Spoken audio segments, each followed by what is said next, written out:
Bismillahirrahmanirrahim. Assalamualaikum warahmatullahi wabarakatuh.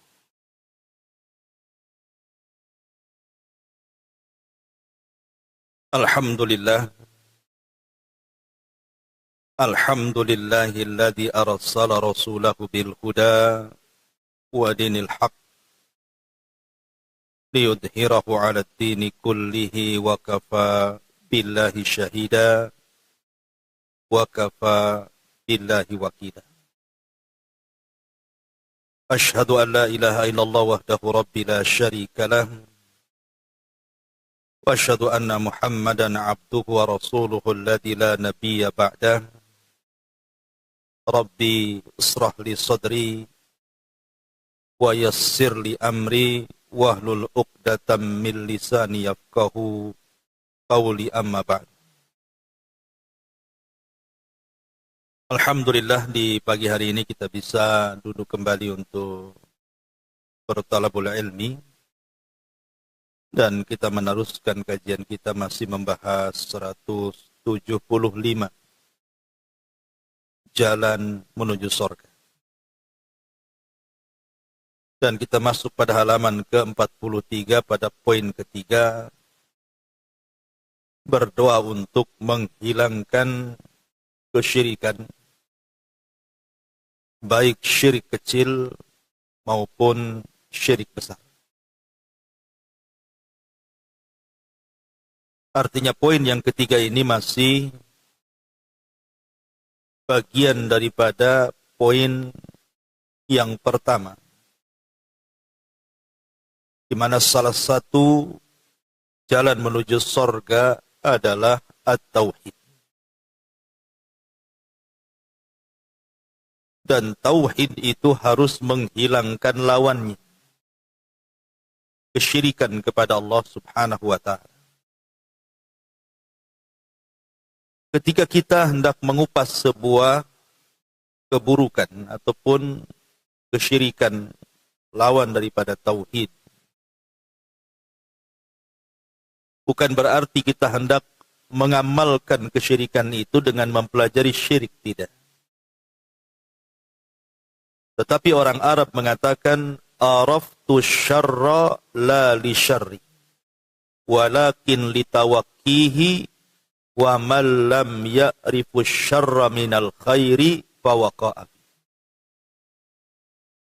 Aku mempelajari keburukan bukan untuk diamalkan, tetapi aku mempelajari keburukan itu supaya mudah ditinggalkan. Karena siapa yang tidak paham apa itu baik, apa itu buruk, maka pasti akan terjerumus kepada keduanya. Karena dia tidak paham masalah.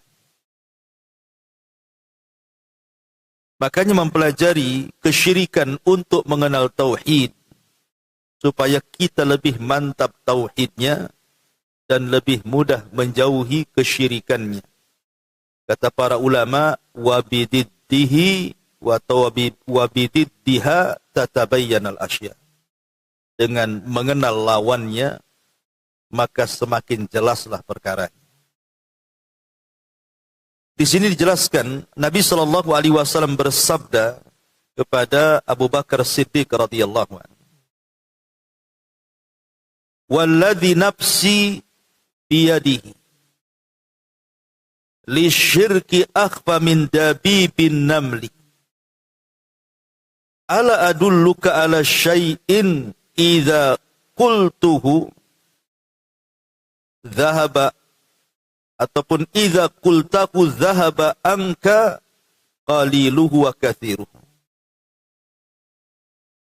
Qul Allahumma inni a'udzubika an usyrika bika wa ana a'lam wa astaghfiruka bima la a'lam." Kata Nabi SAW, beliau bersabda kepada Abu Bakar Siddiq radhiyallahu anhu, "Wahai Abu Bakar, demi zat yang jiwaku ada di tangannya, sungguh kesyirikan itu lebih terselubung, tersembunyi daripada langkah semut yang sangat halus. Maukah kamu aku tunjukkan satu doa yang jika engkau mengucapkannya, maka dapat menghilangkan kesyirikan dari dirimu. Apakah itu syirik besar ataupun syirik kecil? Maka Rasul mengajarkan doa kepada Abu Bakar, dan doa ini dianjurkan untuk dibaca oleh kita juga. Kalau bisa baca selepas sholat. Masukkan pada adhkarus sholat. Zikir setelah sholat. Masukkan di situ. Apa doanya? Allahumma inni a'udzubika an usyrika bika wa ana a'lam. Ya Allah, sesungguhnya aku berlindung kepadamu dari perbuatan syirik kepadamu, sedang aku mengetahui bahwa itu kesyirikan. Wa astaghfiruka lima la a'lam. Dan aku memohon ampun kalau aku melakukan kesyirikan dan aku tidak tahu. Doa ini sangat bagus sekali untuk kita lazimkan dalam setiap zikir, karena doa ini salah satu doa untuk menghilangkan dari diri kita kesyirikan, baik yang kecil ataupun yang besar. Tentu bukan hanya sekedar doa kan, tetapi juga ada akhdhu bil asbab, mencari sebab untuk menghindar dari kesyirikan. Ma'asyiral muslimat yang dimuliakan Allah Azza wa Jalla. Nasihat Nabi SAW kepada Abu Bakar ini, beliau hendak menasihati bahwa di sana ada jenis syirik itu yang lebih halus dibandingkan langkah semut. Ibu kalau semut berjalan, kira-kira dengar nggak? Lagi jalan. Kita nggak dengar kan semut jalan itu. Kalau ibu yang jalan dengar. Apalagi pakai sepatu bakiak, makin dengar lagi. Tapi kalau semut mana bisa dengar, kita kan gerakan dia. Bahkan tahu-tahu ada di atas baju. Kapan naik dari kaki? Lah semut, tahu-tahu ada aja di atas. Tahu-tahu ada di kopiah saya pula. Kapan dia terbang? Artinya ada jenis syirik itu yang lebih halus dibandingkan langkah semut itu. Bahkan dalam riwayat itu langkah semutnya itu bukan hanya sekedar langkah semut. Di batu licin. Di tengah malam. Di kegelapan malam. Gimana cara tuhnya? Udah semutnya hitam, batunya hitam, malam-malam pula. Mana kita tahu. Tapi ada kesyirikan itu yang lebih halus dibandingkan itu. Baik, kita mulai syarahan daripada hadis ini. Ma'asyiral muslimat yang dimuliakan Allah Azza wa Jalla. Sebuah amalan, amalan apapun. Baik amalan lisan, baik amalan badan, baik amalan hati, tidak akan diterima kecuali harus didasari dengan ikhlas alias tauhid. Dahulu ada seorang sahabat namanya Tamim ibn Aus Ad-Dari. Tamim ibn Aus Ad-Dari ini, Bu, kalau lihat biografinya, dia dulunya tokoh Nasrani. Dan dia seorang pelaut. Satu hari dia membawa 30 awak kapal untuk berlayar. Tapi Allah takdirkan kapalnya terhempas ombak sehingga tersandar di sebuah pulau yang mengerikan. Rupanya pulau itu disebut Pulau Dajjal. Disitulah Tamim ibn Aus Ad-Dari berjumpa dengan Dajjal. Satu-satunya sahabat yang berjumpa dengan Dajjal langsung itulah Tamim ibn Aus Ad-Dari. Rasul aja nggak pernah berjumpa. Jadi setelah kemudian pertemuan dia dengan Dajjal itu, Tamim ibn Aus tak tahu kalau itu Dajjal. Tetapi setelah diceritakan pertemuan dengan orang yang dirantai dalam sebuah rumah ibadahnya orang-orang Yahudi itu, Rasul menceritakan orang yang kau temui itu Dajjal. Kemudian Rasul SAW mengkisahkan kisah Tamim ibn Aus Ad-Dari kepada para sahabatnya. Itulah hadis yang aneh. Biasanya Rasul menceritakan kisahnya kepada sahabat. Ini Rasul mengambil kisah dari sahabat, diceritakan ke sahabat. Masuk Islamlah Tamim ibn Aus Ad-Dari. Dan jasanya banyak dalam Islam. Salah satunya adalah membuat mimbar bagi Nabi. Dan menerangi masjid Nabi. Karena punya keahlian bisa membuat obor. Teranglah masjid Nabi dengan cahaya yang dibuat oleh Tamim ibn Aus Ad-Dari. Ketika dia masuk Islam, Tamim ibn Aus Ad-Dari ini luar biasa. Dia habiskan waktunya untuk mempelajari Al-Quran. Sehingga lambat laun terkuasailah Al-Quran. Dan dia satu di antara sederetan sahabat yang hafal Quran dan menguasai Al-Quran. Dan setiap malam tidak pernah meninggalkan Qiyamul Lail. Setiap malam tidak pernah meninggalkan membaca Al-Quran. Sehingga masyhur sholatnya dan masyhur membaca Qurannya. Jadi adalah orang yang ingin menanyakan soal ibadahnya Tamim ibn Aus Ad-Dari tentang solatnya. Jadi ada orang datang kepada Tamim ibn Aus Ad-Dari mengatakan, "Kaifa salatuka ya Tamim? Bagaimana solatmu? Kok kamu bisa melakukan solat selama itu setiap malam? Kok enggak punya lelah, letih, kok bisa khusyuk?" Macam-macam ditanyakan. Bukannya dijawab, Bu. Marah dia. Faghadibat Tamim. Tamim pun marah. Kemudian dia mengatakan kepada orang yang bertanya ini, "Wallahi demi Allah, la raq'atun atau la raq'atan usalliha fi jawfil laili fi sirrin ahabbu ilayya min an usalliya kullahu thumma aqussuhu 'alan nas." Demi Allah, kata Tamim ibn Aus Ad-Dari, seandainya aku melakukan satu rakaat salat saja di tengah kegelapan malam, orang tidak ada yang tahu kecuali Allah, itu lebih aku sukai dibandingkan aku solat entah berantah berapa kali, ya mungkin ribuan rakaat.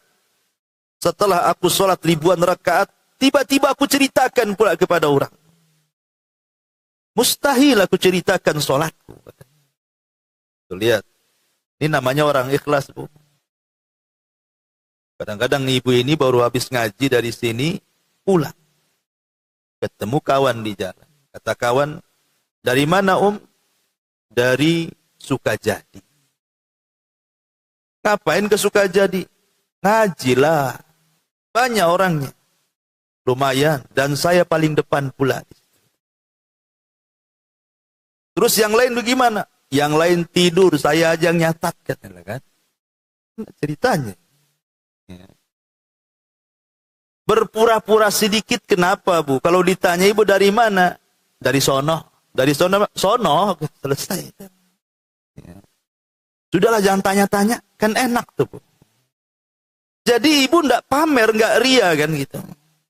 Enggak ada orang tahu ibu habis ngaji. Karena menyebutkan ibadah itu, kalau hati kita enggak labil, hati kita ini enggak mantap labil, habislah. Apalagi tadi malah diperpanjang pula ngomongnya. Waktu ngaji, yang lain tidur, aku yang nyatat sendiri katanya. Kan ngerendahkan orang jadinya. Kalau ibu ngomong begitu, Bu, masih bagus yang tidur daripada ibu yang ngomong orang lain tidur. Kenapa? Karena yang tidur tak punya dosa. Ibu punya dosa gibah orang. Itu kan gibah orang namanya. Terutama si Anu tuh, wah itu tidurnya kenceng. Makin gibah lagi kan. Jadi pulang dari pengajian gak dapat apa-apa, dapat gibah saja, gibahin orang tidur. Lah, Bagaimana Tamim ibn Aus Ad-Dari ini marah? Maka kalau bisa sebisa mungkin biasakan menyembunyikan sebuah amal, itu namanya ikhlas. Dahulu ada seorang khalifah, seorang penguasa. Orangnya suka pamer. Oh, pamer luar biasa. Kalau dia melakukan sesuatu itu, kalau bisa dipuji orang, didengarin orang, dan kalau bisa mendapatkan pujian-pujian yang menyenangkan. Itu khalifah. Satu hari khalifah ini, dia ada rencana untuk membuat masjid. Masjid yang sangat megah. Dan keinginannya masjid itu kalau sudah jadi, nanti dia akan buat plang nama masjidnya nama dia. Dan dia tidak boleh menerima sumbangan atau tidak mau menerima sumbangan dari luar. Pokoknya ini masjid-masjid saya yang bangun, kalau sudah jadi ya nama saya di situ. Tapi kan niatnya sudah nggak bagus, ingin pamer. Akhirnya dikumpulkanlah para pekerjanya. Kemudian dirancang masjidnya seperti apa, besarnya seperti apa. Proyeknya besok mulai pembangunan peletakan batu pertama. Dikerjakanlah masjid itu. Besar, megah. Ketika sudah jadi masjid itu, tinggal naruh plang saja. Maka mulailah diresmikan masjid itu.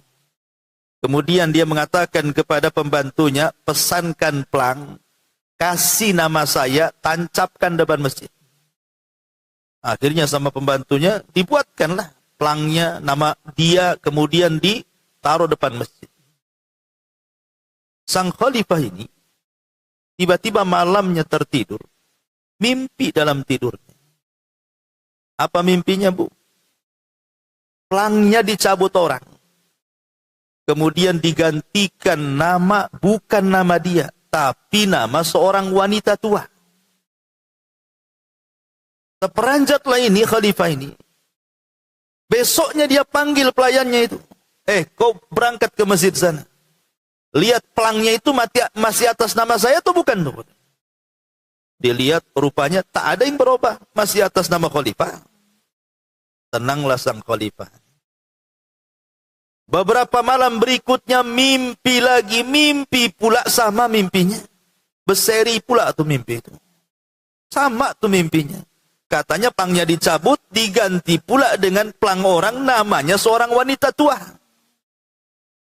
Bangun dia lagi, gelisahlah dia. Dia bilang sama pelayannya, tengok kok ke masjid itu. Masih atas nama saya itu bukan. Ditengok tak ada yang berubah. Sampai 3 kali mimpi. Tapi namanya mimpi kan begitu kan. Ya tetap aja nggak ada yang berubah nama-nama dia. Cuman masalahnya, kenapa mimpinya sama? Dari situ dia terngiang nama wanita yang diplang itu. Dia bilang sama prajuritnya, aku sudah bermimpi seperti ini. Tolong cari wanita namanya Fulanah bintu Fulan. Saya ingin tahu siapa orangnya. Jangan-jangan dia memasukkan hartanya ke masjidku, katanya. Aku kan sudah katakan tidak boleh menerima sedekah. Ini masjid-masjid saya sendiri. Dicari wanita itu. Ketemu pula wanita itu. Sudah tua. Ini wanita ini ketakutan karena yang manggil khalifah masalahnya. Ditanyalah kemudian oleh sang khalifah itu. Wahai ibu.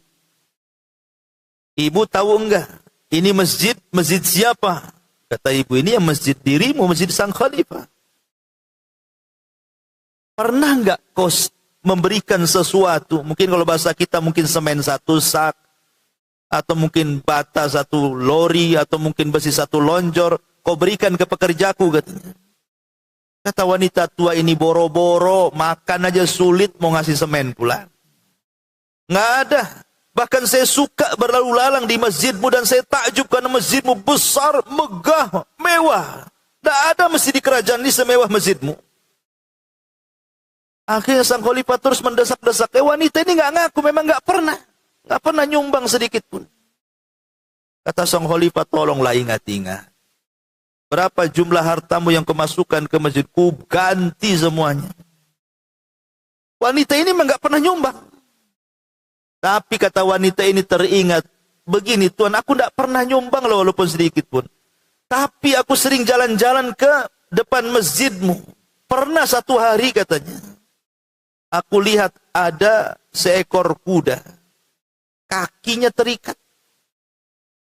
Dia ingin minum. Sementara jarak minum dengan kuda itu tidak jauh. Tetapi kuda ini tidak bisa minum karena apa? Kakinya terkena ikatan. Sehingga tidak nyampe-nyampe mulutnya itu ke tempat air itu.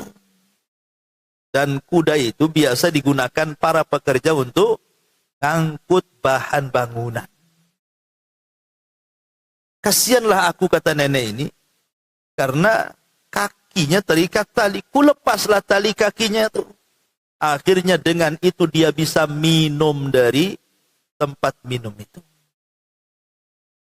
Kata sang khalifah, dia tersadarkan dengan kisah ini. Subhanallah, katanya.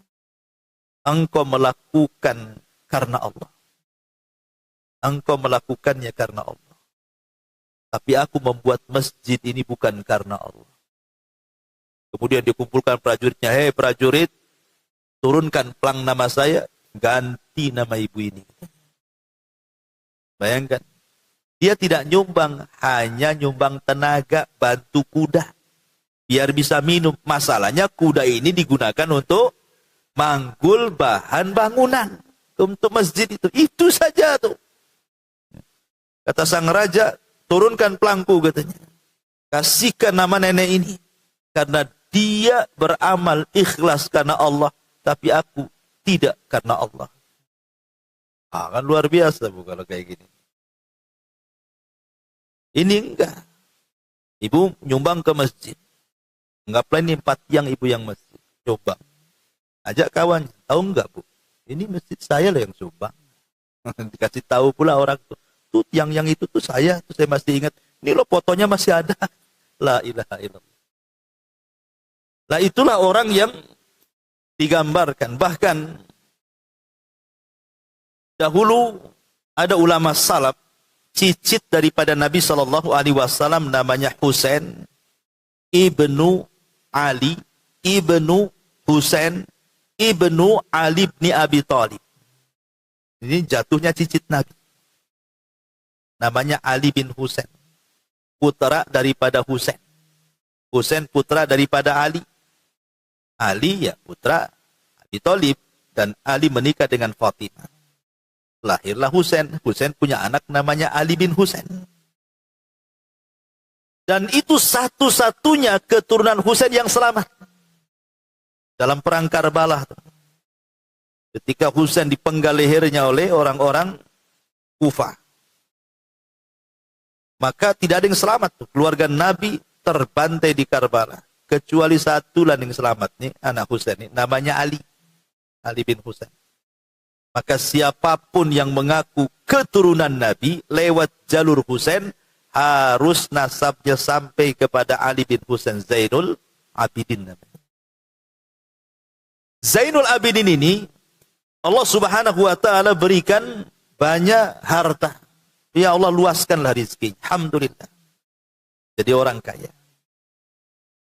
Tetapi kalau dia bersedekah, orang tidak tahu. Sehingga orang menyangka Ali bin Husain ini bakhil. Karena enggak tampak sedekahnya. Ya, Ali bin Husain atau Zainul Abidin ini disangka orang bakhil. Kenapa? Karena sedekahnya enggak nampak. Padahal Ali bin Husain atau Zainul Abidin ini kalau sedekah dia nunggu malam. Nunggu jam 1, jam 2 malam. Orang udah tidur semua, udah ngorok semua. Dia keluar sendirian. Dia pikul gandum itu. Dia cari setiap rumah orang miskin. Kalau sudah ketemu dia letakkan di sini, pulang lagi. Ambil lagi gandum. Nanti letakkan di sini. Pulang lagi setiap malam. Sekitar 70 orang miskin Madinah itu setiap malam dapat jatah. Dan orang miskin di zaman itu setiap membuka pintu, udah habis nih berasnya, gandumnya di rumah. Setiap buka pintu, oh ada lagi. Enak nggak buka gitu? Enak lah bu. Ya. Dia buka pintu ada beras, tak payah beli beras. Tapi masalahnya orang-orang miskin ini gak bersyukur. Sudah disumbang, masih juga mencela gitu ya. Ma'asyiral muslimat yang dimuliakan Allah Azza wa Jalla. Satu hari akhirnya Allah takdirkan Zainul Abidin ini sakit, dan dengan sakitnya akhirnya meninggal dunia. Saat yang memandikan jenazahnya ini menceritakan bahwa pundaknya Ali bin Husain ini rusak. Sininya itu. Pundak sebelah sininya itu rusak. Kapalan, banyak luka gitu. Rupanya karena sering menggendong gandum setiap malam. Yang menjadikan kemudian pundaknya rusak. Dan semenjak dia meninggal, orang-orang miskin sudah tidak punya jatah lagi. Setiap buka pintu tak ada lagi gandum. Setiap buka pintu tak ada lagi gandum. Baru orang-orang pun tahu siapa penyumbang malam itu. Siapa yang suka nyumbang-nyumbang malam, orang nggak tahu. Rupanya dia adalah Zainul Abidin. Itulah orang ikhlas, Bu. Orang ikhlas itu berusaha menyembunyikan amalnya. Ustaz, saya pengen juga lah nyumbang malam-malam. Keluarlah ibu bawa beras dipikul sendiri. Cari keruli. Rupanya diteriaki maling, disangka ibu maling beras. Jangan, ya jangan niru-niru. Cari yang cara lain saja. Dulu ndak ada transfer. Sekarang pakai transfer aja malam-malam. Orang nggak tahu. Jadi begitulah Zainul Abidin itu mencontohkan bagaimana ikhlas itu seperti apa. Jangan sampai ibadah itu kemudian ria, dipandang manusia, akhirnya capek-capeklah kita beribadah ini. Karena ada satu ayat saya bacakan. Di dalam surah Al-Baqarah, Allah Subhanahu wa taala berfirman bagaimana menggambarkan bahaya orang ria dan beruntunglah orang-orang yang ikhlas. Ibu catat Al-Baqarah 266. Allah Subhanahu wa taala berfirman, ayawaddu ahadukum an takuna lahu jannatun min nakhilin wa a'nabin tajri min tahtihal anhar lahu fiha min kulli thamarat wa asabahul kibaru wa lahu dhurriyyatun du'afa fa asabaha i'sarun fihi narun fahtarakat kadzalika yubayyinullahu lakumul ayat la'allakum tatafakkarun. Adakah salah seorang di antara kalian yang ingin memiliki kebun kurma dan juga anggur yang mengalir di bawahnya sungai-sungai? Di sana dia memiliki segala macam buah-buahan. Kemudian datanglah masa tuanya sedangkan dia memiliki keturunan yang masih kecil-kecil. Lalu kebun itu ditiup angin keras yang mengandung api sehingga terbakar. Demikianlah Allah menerangkan ayat-ayatnya kepadamu agar kamu memikirkan. Begini Bu ceritanya ayat ini. Ada seseorang yang dari kecil sampai tua bekerja keras-kerasnya itu. Keras sekali bekerjanya. Karena ingin sukses di masa tua. Akhirnya orang ini beli kebun luas-luasnya. Kemudian kebun itu ditanami dengan berbagai macam buah-buahan. Ya ada kurmanya, ya ada anggurnya, ya boleh juga ada salaknya, ada jeruknya, ada durennya, ada kesemeknya, ada apalah pokoknya buah-buahan di situ ada. Dia rawatlah kebun itu, dia sudah habiskan uangnya untuk beli pupuknya dan begitu seterusnya. Dengan harapan apa? Kalau nanti pohon ini sudah besar, seiring dia juga sudah tua, kemudian dia tidak punya tenaga lagi, pohon yang sudah ditanam ini berbuah, tinggal menikmati hasilnya. Ceritanya. Kemudian waktu pun berjalan. Pohon durennya ada besar, dah mulai berbunga. Pohon mangganya ada besar, dah mulai berbuah. Pohon-pohon yang lain dah gede-gede, tinggal nikmati saja. Dan dia pun sudah tua, sudah lemah. Sudah sakit, tidak bisa gerak. Dia ingin tenang. Sementara dia sudah punya anak, punya cucu masih kecil-kecil. Dengan harapan tanpa kerja pun sudah dapat hasil dari kebun. Karena dia membuat perkebunan itu dari kecil. Sekarang sudah tua dia. Dan nggak bisa lagi bergerak. Tiba-tiba keesokan harinya ketika panen pertama, kononnya mau menikmati hasilnya tuh. Allah tiupkan angin, mengandung kilat, petir dan api, membakar semua kebunnya. Habis usaha dari muda sampai tua.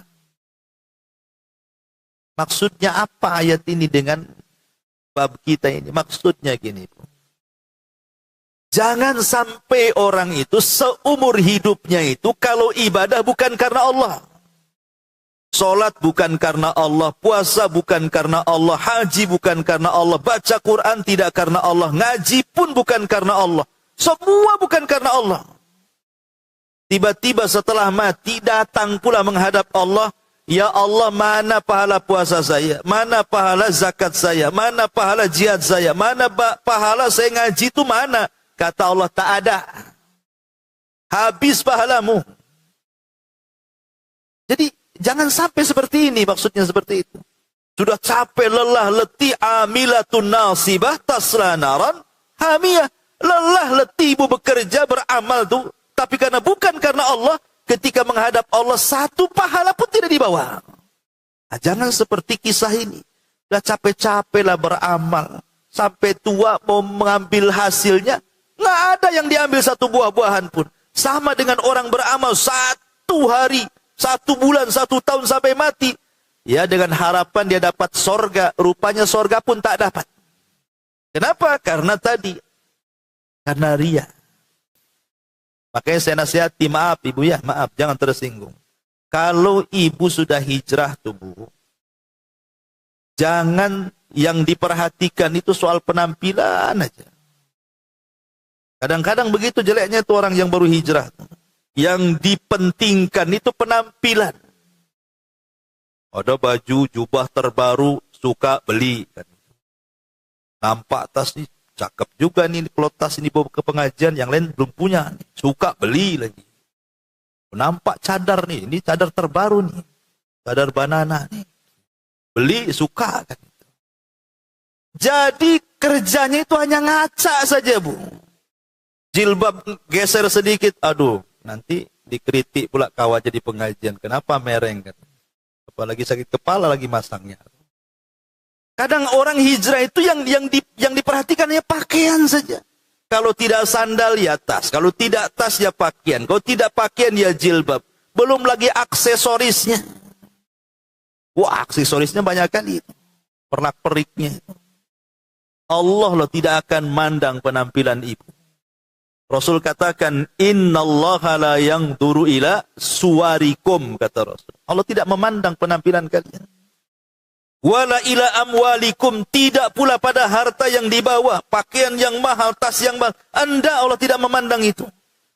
Walakin yanzuru ila qulubikum wa a'malikum. Yang pertama Allah pandang itu hati, baru kemudian amalan. Karena kalau seandainya ibu hijrah itu hanya kemudian fokus kepada penampilan saja, Islam itu bukan di penampilan. Hijrah itu bukan di penampilan, hijrah itu. Jangan kemudian di masa jahiliyah sama dengan di masa ketika hijrah. Kalau di masa jahiliyah, ya mungkinlah ibu beli sepatu yang bagus, sandal yang bagus gitu ya. Yang bermerek semua, pakaian-pakaian yang buka aurat yang bermerek semua. Ketika hijrah, oh adat itu masih ada. Cuman bedanya, ya ini agak tertutup. Ya. Tapi penampilannya kurang lebih saja. Dari niatnya itu masalahnya. Yang menyamakan antara jahiliyah dan hijrahnya itu niat itu. Karena yang ditonjolkan hanya penampilan saja. Nah ini saya nasihatkan. Dan tersinggung bu ya. Ya. Karena insya Allah nggak ada ibu-ibu di sini. Di pojok sana yang ada. Gitu ya. Ya. Intinya bahwa begitulah melatih keikhlasan itu. Jangan sampai satu waktu kita sudah banyak beramal, mengharap surga tak dapat surga. Amilatun nasibah tasla naran hamiyah. Ma'asyiral muslimat yang dimuliakan Allah Subhanahu wa taala. Sedikit saya akan bicara bahaya riya. Karena di sini lihat bahaya riya ini. Akhfa min dabibin nam. Datangnya itu seperti rayap semut yang enggak bisa. Nyaris tak terdengar kalau semut berjalan. Ini kan menunjukkan bahayanya. Tahu-tahu nempel aja riya. Ma'asyiral muslimat yang dimuliakan Allah Azza wa Jalla. Riya ini, sebelum saya cerita bahayanya dulu, saya akan jelaskan rinciannya dulu. Riya itu ada 10 macam. Riya itu ada 10 macam yang ditulis para ulama. Yang pertama ada namanya ar-riya'u as-sarihu. Riya yang soreh, yang jelas. Tidak samar itu. Itu riya jelas namanya. Tidak ada samar-samarnya itu. Seperti apa? An yakuna muradul abdi ghairallahi azza wa jal wa la yaqsudu illa madhan nasi. Riya yang jelas itu memang dia beramal murni bukan karena Allah dan murni beramalnya ingin dipuji makhluk, ingin dipuji manusia. Maka orang yang seperti ini disebut munafik. Ya, kalau ibu kemudian memang nggak ada niat ngaji, memang dari rumah itu niatnya, ibu pengen ria saja. Pokoknya penampilannya harus bagus, cantik gitu ya, tasnya harus bermerek. Pokoknya seperti itu. Ini namanya ria sore. Dan ini sifat munafik, bahaya. Ya. Kemudian yang kedua namanya ria yang disebut dengan syirku as-sarair. Syirku as-sarair. Ini samar. Kalau tadi jelas rianya, ini agak samar nih. Kalau jelas itu kan memang jelas. Tasnya disiapin dengan tas yang bermerek, pakainya disiapin, kendaraannya disiapin. Memang betul-betul ingin ria. Itu kan nampak jelas ya. Ini enggak, Bu. Ibu enggak pakai tas bermerek, ngaji pakai kresek. Umpamanya kan. Kemudian juga ya pakaiannya enggak disetrika. Ada merek-mereknya lah pokoknya. Pokoknya ya kayak orang zuhud gitulah ya. Masalahnya di sini syirku syara'ir ini an yakuna qasdul abdi wa muraduhu lillah. Awalnya karena Allah, Bu. Dari rumah itu memang karena Allah ngaji itu. Jadi enggak perlu dengan penampilan pokoknya. Berangkatlah. Tetapi masalahnya fa idza tala alaihin nas, ketika kemudian tampak kepada manusia, nusyita fil ibadati wa zayyanaha. Ketika manusia melihatnya, timbullah semangat ibadah. Ibu sebenarnya malas-malas mau ngaji. Tapi ketemu tetangga, Masya Allah, rupanya ibu ini jemaah suka jadi rupanya. Wah, makin semangat. Itu kan, ketika sudah tersenggol pujian orang, ya, yang tadinya biasa-biasa saja, makin tegak lah. Oh iya, cepet saya buru, cepet-cepet nih, Ustadz Abu Merah nih, dia 7:30 datang dia. Biasanya jam 9 dia datang. Ya, karena tadi dipuji orang tuh, muncul rianya, padahal lillah awalnya tuh. Ini yang seperti ini jangan. Ya, seperti orang sholat Allahu Akbar, awalnya nggak ada masalah. Ketika kemudian mulai di sampingnya ada orang, mulailah dilamain sholatnya. Mulai kemudian bacanya dihalus-halusin, dibagus-bagusin. Nah itulah namanya riya as-sarair. Awalnya karena Allah, muncul pula riya. Itulah yang disebut min dabibin namal itu. Yang disebut dalam hadis yang kita bahas.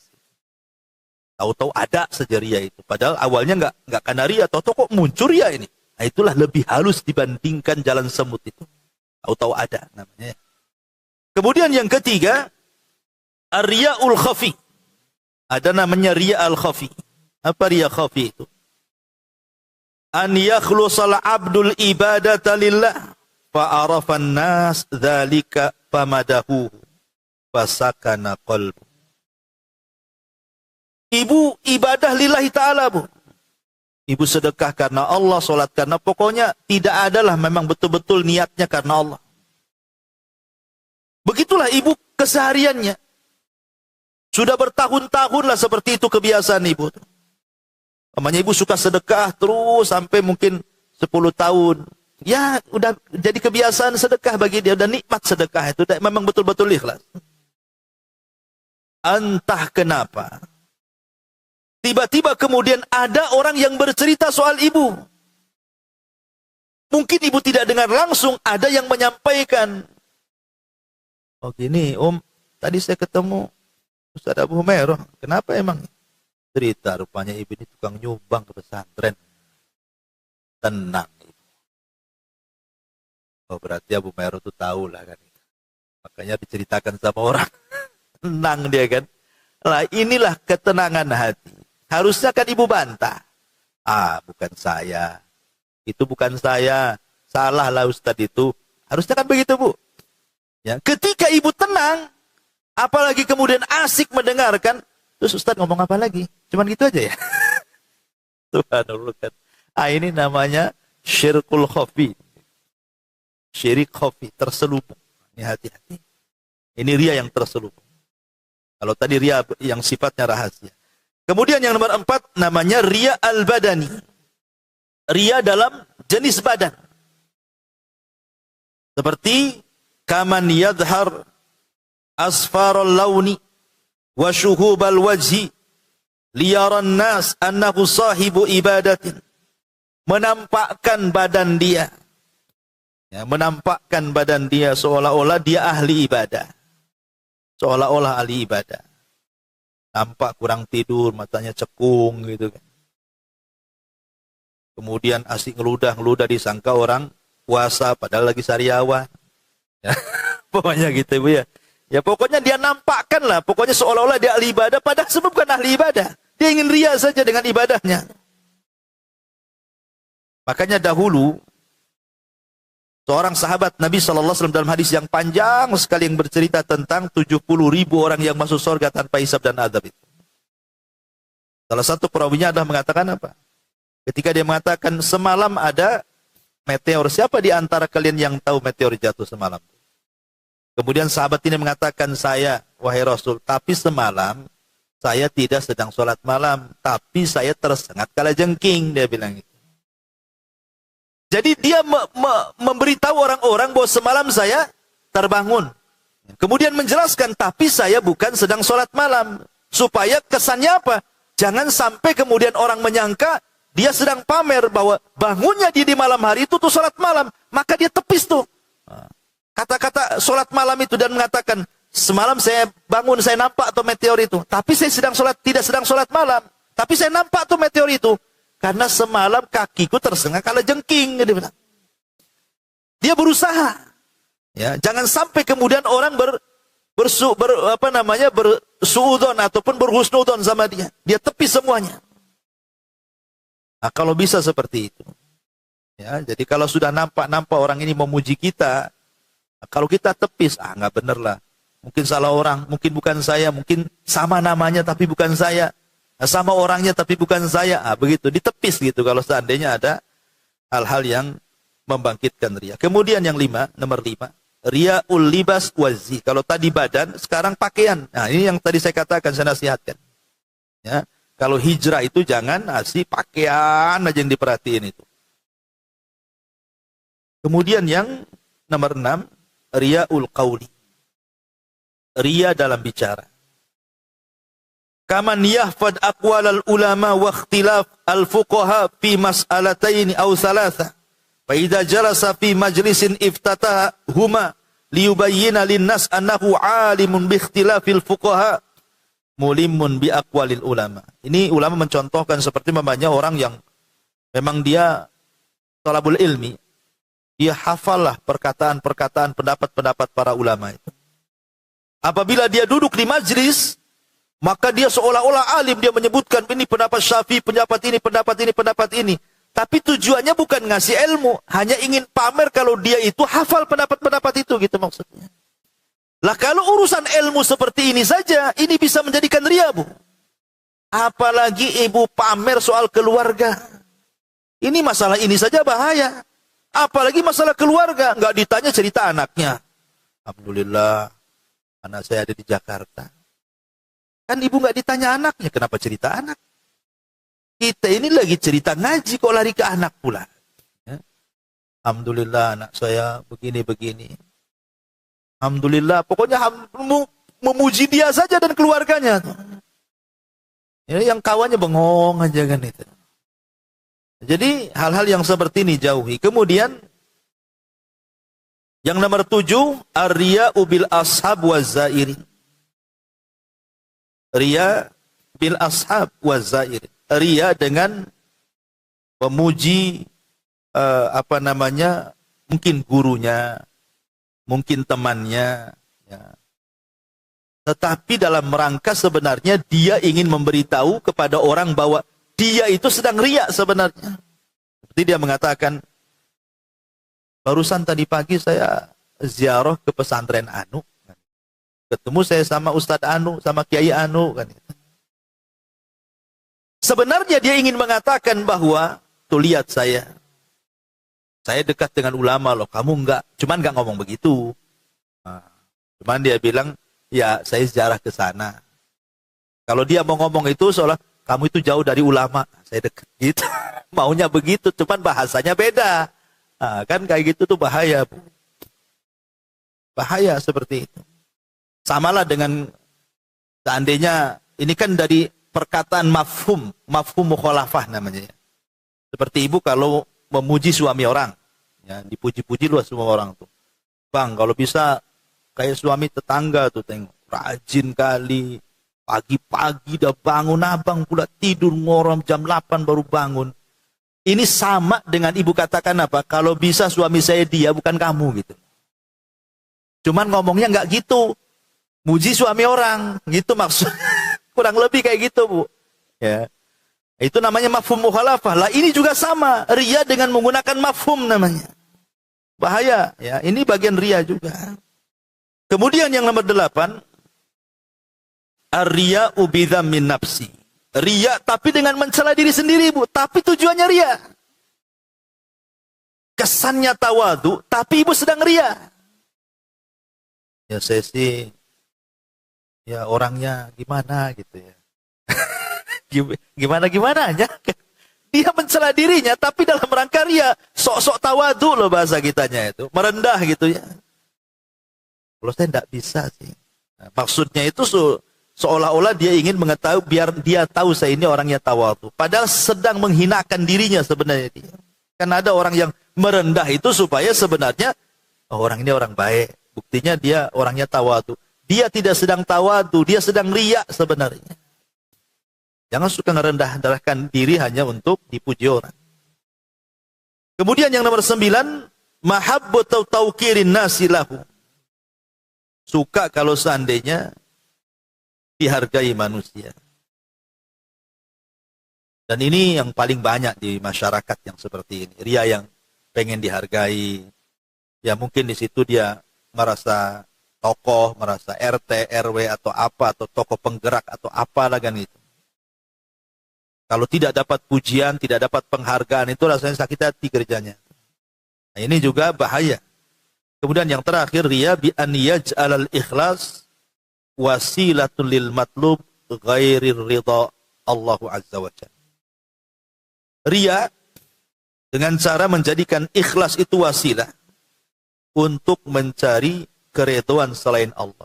Jadi ikhlasnya itu mencari keridhaan selain Allah Subhanahu wa taala. Umpamanya ibu ingin dapat dunia lah, tapi dengan cara menggunakan agama sebagai kendaraannya. Intinya ingin dapat dunia sebenarnya. Tapi agama itu yang dipakai. Ini mengejar dunia dengan cara menggunakan paket agama. Nah, ini namanya rincian-rincian riya. Baik, kita masuk pada bahayanya. Ma'asyiral muslimat yang dimuliakan Allah Subhanahu wa taala, bahaya riya ini luar biasa. Yang pertama, riya ini bisa merusak semua amalan kita. Lain asyrakta la yahbatanna amaluka wa la takunanna minal khasirin. Kata Allah Subhanahu wa taala, jika engkau melakukan kesyirikan, lebur habis semua amalanmu di hadapan Allah. Bahkan nanti pada hari kiamat, Allah Subhanahu wa taala akan memanggil orang-orang yang riya itu di hadapan Allah. Jadi orang-orang yang ria, orang-orang yang sum'ah, semua dipanggil di hadapan Allah. Kemudian Allah Subhanahu wa taala katakan kepada orang ini, kepada orang-orang ria di dunia ini, "Ungzuru hal tajiduna indahum jaza." Kamu kan di dunia beribadah bukan ingin dipuji saya, kata Allah. Tapi kamu di dunia ingin dipuji si anu dari hamba saya. Sekarang aku kumpulkan kalian. Minta sorga sama si anu. Jangan minta sorga sama saya, kata Allah. Kan kamu beramal bukan untuk saya, tapi beramal untuk dia. Minta sama dia lah balasannya. Coba bayangkan. Kenapa Allah sampai ngomong begitu? Ini menunjukkan kemurkaan, Bu. Kalau saya boleh analogikan, Bu, seperti ini. Umpamanya, ibu punya kebun. Kemudian, ibu buka lowongan kerja. Siapa yang mau jadi tukang kebun saya? Saya gaji 1 bulan 5 juta atau 10 juta. Tapi rawat kebun saya. Saya kasih modal. Beli bibit, saya kasih modal, beli pupuk, saya kasih modal untuk perawatan. Termasuk saya buatkan rumah kamu di situ. Kamu jangan pergi, kamu pokoknya enak. Makan 3 kali saya tanggung, gaji tidak akan berkurang, tapi rawat kebun saya. Nanti kalau sudah berhasil, nih buah-buahan antar ke rumah. Akhirnya deal or no deal? Deal. Dapatlah pekerja, ibu kasih tempat di situ. Dikasih modal, dikasih bibit, dikasih pupuk. Jadilah tuh buah-buahan itu. Sudah waktunya panen, dipanen, Bu. Dapatlah 3 truk. Masalahnya 3 truk buah-buahan itu tidak diantar ke rumah ibu. Diantar ke rumah tetangga. Sakit hati nggak, Bu? Sakitlah, sakit itu di sini, Bu. Aku yang punya kebun, aku yang biayai, aku yang punya buah-buahan. Sudah berhasil, dikasih tetangga pula. Ini kebun siapa? Emang kebun tetangga, ini kan kebun saya, kan begitu.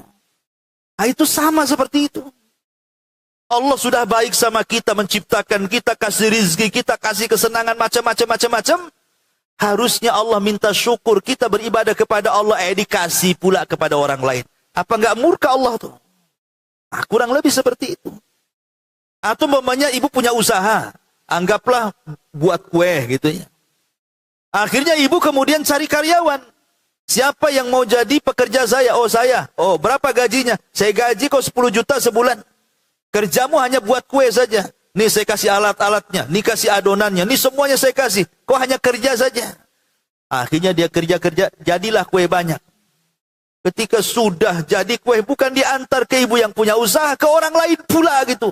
Bukan salah alamat, tidak. Memang sengaja. Kan ada orang yang sudah paham bahwa ibadah itu memang harus diberikan kepada Allah, kan? Tapi dia sudah tahu bahwa itu harus tauhid. Tetap aja diberikan kepada selain Allah. Apa enggak murka yang punya usaha itu? Lah, itulah Allah Subhanahu wa ta'ala. Atau mungkin analogi yang lebih dalam lagi. Ibu punya anak. Ibu yang lahirin, ibu yang besarin, ibu yang nyekolahin sampai SD, SMP, SMA, kuliah S1, S2, S3, doktor, profesor, Bu, sampai mentok dengan lagi titel tuh. Berhasillah dia bekerja. Akhirnya jadi miliarder. Waktunya dia berbuat baik sama orang tua, harusnya. Dia kirimlah hasil kerjanya itu, tapi bukan ke rekening ibu. Ke rekening tetangganya. Apa nggak sakit ibu ini? Ini anak-anak saya nyekolahkan kok dia malah berbuat baik kepada orang. Begitulah Allah Subhanahu wa ta'ala, walillahil matsalul a'la. Maka di sini Allah Subhanahu wa ta'ala akan murka di sini. Kemudian juga di antara bahaya daripada ria ini. Ria ini menyebabkan azab Allah Subhanahu wa ta'ala. Ingat hadis tentang 3 orang, Bu, yang semua orang yang pertama kali disentuh api neraka. 3 orang yang pertama kali disentuh api neraka. Siapa mereka? 1, Bu, gak kira-kira tuh amalannya, mati syahid. Ya. Yang kedua, pakar Quran. Bertahun-tahun dia ngapal Quran, dia pelajari tafsirnya, sampai dia pakar Quran. Kemudian yang ketiga, orang yang sedekah triliunan. Banyak disedekahkan. Ini kan amalan-amalan yang tidak semua orang bisa, kan, Bu? Siapa yang bisa orang mati syahid? Gak semua perang itu bisa dilakukan orang. Karena perang itu butuh keberanian. Kalau orang tidak berani, Bu, jangan lagi cerita dengar letupan pistol petasan aja takut. Ya, kalau orang nggak berani itu.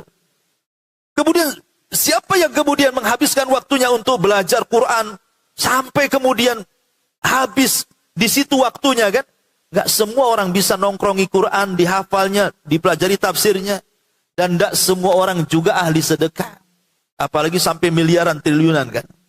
Tapi 3 orang yang sudah luar biasa ini, justru mereka itu pula yang disentuh api neraka pertama kali sebelum yang lainnya. Alasannya apa? Karena ibadah mereka bukan karena Allah. Syahidnya karena ingin dianggap pahlawan. Sedekahnya karena ingin dianggap dermawan. Kemudian baca Qur'annya, belajarnya, karena supaya orang-orang menganggap dia seorang alim. Seorang ulama. Kalau seandainya ibadah-ibadah besar saja yang syahid tumbang pahalanya, kemudian yang sholat malam, yang ahli ahli sedekah juga tumbang, kemudian yang ahli Quran tumbang, macam mana perkara-perkara lain, Bu? Yang seperti ini tumbang gara-gara riya. Apalagi perkara-perkara kecil lebih tumbang lagi lah gara-gara riya. Lah makanya kenapa riya ini memang ibadah yang luar biasa. Ya Bu, ini waktu juga ya. Karena saya ada khutbah Jumat cukup jauh tempatnya. Bahasanya masih panjang, tapi inti daripada yang kita bahas siang hari ini, di antara jalan dari 175 jalan menuju surga adalah ikhlas. Ikhlas, dan lawan daripada ikhlas itu adalah riya. Itu poin yang ketiga dari kitab ini. Wallahu a'lam bishawab. Tidak ada tanya jawab ya. Kalau nanti lain kali aja. Karena saya buru-buru. Subhanallah. Hamdika. Asyhadu an la ilaha illa anta astaghfiruka. Hah? Masih ada? 1-2 aja ya.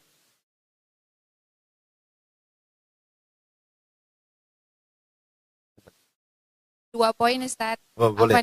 Saya pernah bacakan di dalam hati seseorang itu pasti ada riya walaupun sedikit gitu. Maksudnya ada mengikut di dalam diri seseorang itu Ustaz. Nah, jadi perkara riya ini yang bisa membatalkan ibadah itu riya yang seperti apa Ustaz gitu. Maksudnya ibadah itu terbatalkan karena riyanya yang sebatas apa gitu. Yeah. Terus yang kedua Ustaz, mengenai ibadah yang misalnya kayak sedekah gitu kan Ustaz, atau menolong orang lain itu kalau kita karena kasihan gitu Ustaz, kan awalnya misalnya menolong atau sedekah itu kan karena kasihan, bukan kayak yang karena bukan karena Allah, tapi misalnya ada karena Allahnya, tapi awalnya tuh karena kasihan dulu gitu Ustaz. Itu gimana Ustaz? Ya, alhamdulillah. Pada dasarnya ya setiap manusia itu ya mesti adalah keinginan dipuji orang, itu semua ada. Saya, ibu, semua ada. Karena fitrah manusia itu zuyyina linnas hubus syahwat. Manusia itu dihiasi karena cinta syahwat. Syahwat ingin dipuji, syahwat. Semua manusia ada. Nggak mungkin tidak ada. Ya kalau tidak ada matilah hatinya kan. Mesti ada. Dan dari adanya itulah tersyariatkan sebuah ibadah yang disebut dengan mujahadah. Justru kalau tidak ada mujahadah. Tapi dengan adanya riya dalam hati itu, timbullah ibadah yang disebut mujahadah. Sungguh-sungguh melawan. Maka mujahadah itu ibadah. Melawan riya. Ya, dengan cara apa? Salah satu wasilahnya doa ini yang diajarkan Rasul kepada Abu Bakar. Allahumma inni a'udzubika an usyrika bika wa ana a'lam wa astaghfiruka bima la a'lam. Contohnya ini. Ada mujahadah di situ. Sungguh-sungguh ingin melawan. Ya. Tetapi riya yang membahayakan itu, kalau seandainya pertama, memang awal ibadahnya riya. Itu membahayakan. Kalau sudah awal ibadahnya riya, tengahnya ikhlas, nggak diterima ibadahnya. Tetapi kalau seandainya awalnya ikhlas, di tengah-tengahnya riya, maka lihat apakah di akhirnya riya atau tidak. Kalau awalnya ikhlas, tengahnya riya, akhirnya ikhlas, maka riya di tengah-tengah tidak membahayakan. Tapi kalau awalnya ikhlas, tengahnya riya, akhirnya pula riya. Maka ini membahayakan riya seperti ini. Intinya, perhatikan riya itu awal dan akhir. Jangan awal riya, tengah ikhlas, akhir riya. Ini jigjag yang salah ini. Tapi yang betul itu awalnya ikhlas, tengahnya ikhlas, akhirnya ikhlas. Kalaupun tengahnya ikhlasnya tergoyahkan dengan riya, yang penting akhirnya. Al-a'mal bi khawatimiha. Yang penting amal itu di akhir. Baik ini. Yang kedua soal latihan sedekah. Ya memang harus dilatih. Terkadang memang, kadang kita ini beramal awalnya karena manusia. Tapi kita lawanlah tuh. Sebagaimana Imam Syafi'i mengatakan, tolabtul ilma li ajli dunia. Wa ya'bal ilmu illa an yakuna lillah. Dulu aku belajar, kata Imam Syafi'i, awalnya karena dunia. Tapi dengan lamanya aku belajar, rupanya ilmu tidak bisa dicari kecuali karena Allah. Karena Imam Syafi'i itu waktu kecil-kecil, dia itu kan orang miskin Imam Syafi'i. Jadi kalau belajar itu cari panti asuhan yang gratis.